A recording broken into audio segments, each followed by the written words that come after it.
story in this account is not people that have forgotten about Allah, that don't believe in Allah. He's not talking about those people.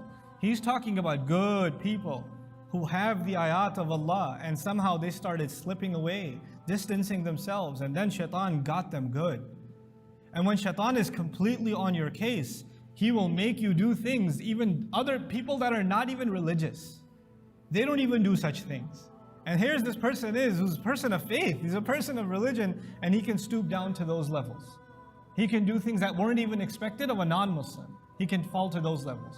يعني أسفل سافلين, the lowest of the low. Other places in the Quran, like Surah An-Nur, Allah will describe three kinds of creatures on the earth. You know, there are those like human beings, like the human being stands up straight. He stands up straight. And then there is yamshi ala arba', those who walk on four legs. Animals that walk on four legs. Yamshi ala batnihi. Minhum man yamshi ala batni, those who walk on their belly, like a snake. Now here you see already, there's already an image of a snake mentioned. And the snake is closest to the ground. And a human being, as far as his face, his eyes, you know, his body is furthest from the ground. The only thing touching the ground for us is our feet. Other animals, the ones that walk on their fours, they're constantly looking down. You notice? Because of the way their bodies are designed, they're constantly focused towards the earth. So the lowest of the animals is the snake. And Allah is now describing, had we wanted, He could have been a human being standing up straight. لَرَفَعْنَاهُ بِهَا. Like Allah created the human being. And by the way, when human beings look up, they look up at the sky. They have higher goals. We aspire to things that come from the heavens. As opposed to like animals whose only pursuits are on the earth, they only look down. They're not looking up. They don't look forward.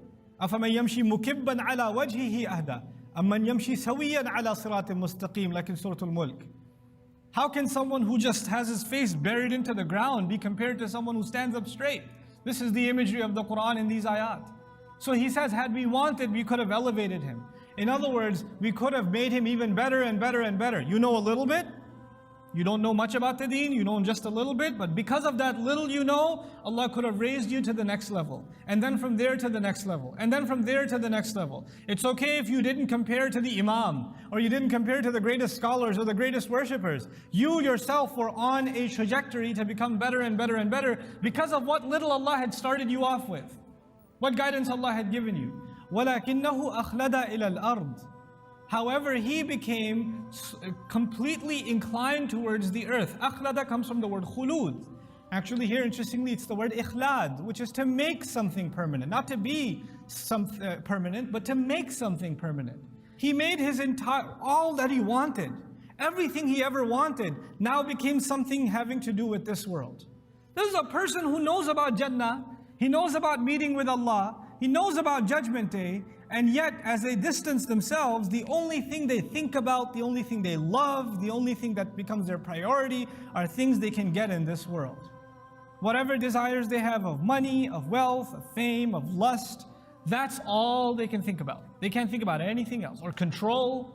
There's no concern about when they're going to stand in front of Allah. What a tragedy that a person who would have revelation, who would know they should have better priorities in life, all they can think about is this now. أَخْلَدَ إِلَى الْأَرْضِ.